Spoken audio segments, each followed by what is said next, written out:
Hello, fourth graders. So today I'm going over assignment 7's instructional resource.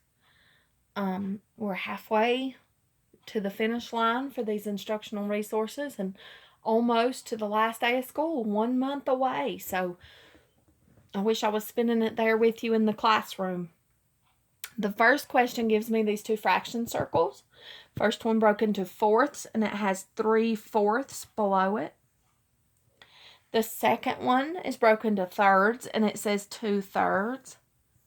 And it says shade and compare less than, greater than, or equal to. Now, if you shaded it on the paper, of course, those are split into equivalent fraction parts, so it would be a little more accurate.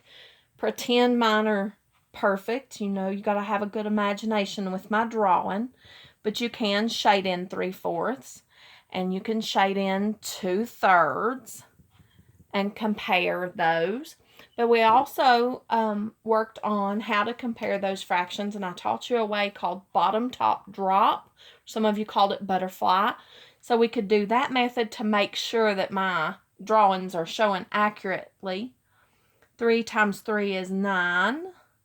4 times 2 is 8, and because 9 is bigger than 8, that means that 3/4 is greater than 2/3, just by a little bit. And you can actually see that, if we draw in that line, it is just a little bit bigger. So my drawing wasn't as far off as I thought it would be. Okay, the next question's a word problem. It says Ada needed to buy fruit trees for his garden. Each tree costs $32. What is the closest total cost of 65 of these trees? And then it gives us A, B, C, and D as choices. Now, because it gives us those multiple choices, the best method to use for this is to go ahead and multiply and then see which choice, A, B, C, or D, is closest to your product. This is estimation because in the question it says which of these is closest, so it will not be an exact answer. So we have 32 times 65. I know that commutative property says that I can put that 65 on top and have my greater number on top and multiply by 32, and it's going to give me the same product because of commutative property. Now remember, when we're multiplying 2-digit by 2-digit, we want to use mama to help us remember what to do. So M stands for multiply, and we multiply the ones first. So 2 times 5 is 10, 0, and then carry your 1 to the tens place. And then 2 times 6 is 12, plus 1 more is 13. Remember, when you've multiplied the ones place by everything on top, then you put your placeholder, and that's what the O in mama stands for. Bring down your placeholder 0. And then you multiply your tens place. So 3 times 5 is 15. Again, we put down our ones, carry our tens. 3 times 6 is 18, plus 1 more is 19. So these are our partial products. 130 is the product of 65 times 2. 1,950 is the product of 65 times 30, and that's why we need that placeholder there. A stands for add, which is our final step so that we can find our total product. So 0 plus 0 is 0. 5, 6, 7, 8. Oh, that was pitiful, wasn't it? Boy, how I miss you guys making fun of my writing. 9, 10, so 0 goes down, carry the 1 over, and 1 plus 1 is 2. 1, 2, 3, comma, me. Make sure you put your commas in because that's something you guys have been missing on Google Classroom, is putting your commas in. So my choices are 2,500, 2,000, 1,500, and 3,000. Well, I know I can slash 1,500 and I can slash 3,000 because this is definitely closer to either 2,000 or 2,500. So let's look here. If I'm going to round, that's a 0. 0 is going to tell that 2 to stay at 2. So that is closer to 2,000. Even if I round to the hundreds, it's going to go to a 1, not a 5. So the answer is B, 2,000.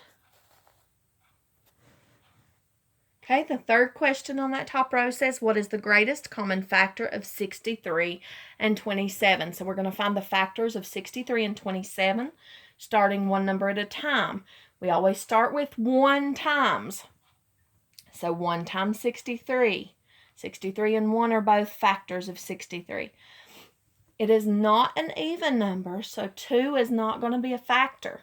How about 3? Well, let's see. If I divide 63 divided by 3, 3 goes into 6 2 times. 2 times 3, is 6, not 3, with 0 as a remainder. Bring down the 3, and 3 will go into 3 one time with 0 left over. So that means that 3 times 21 is a factor. Okay?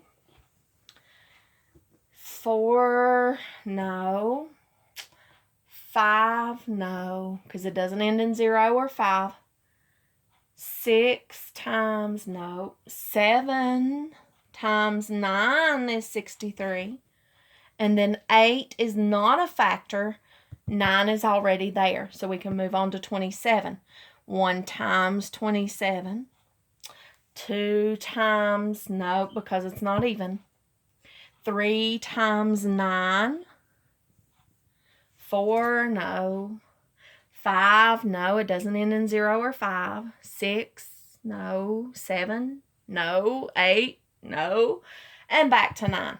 So when we circle those common factors, we have a 1, we have a 3, and we have a 9. 27 is not up here, so 9 is our greatest common factor there. And if we were using this to simplify a fraction, then we would divide the numerator and the denominator both by 9. All we're doing here is finding the common factor. Okay, the last question on the top row says list the first 6 multiples of 9. Now, this is actually in your composition notebooks. When we did multiples and factors, we drew this in our notebooks. Factor times factor equals a product. And another name for product is multiple.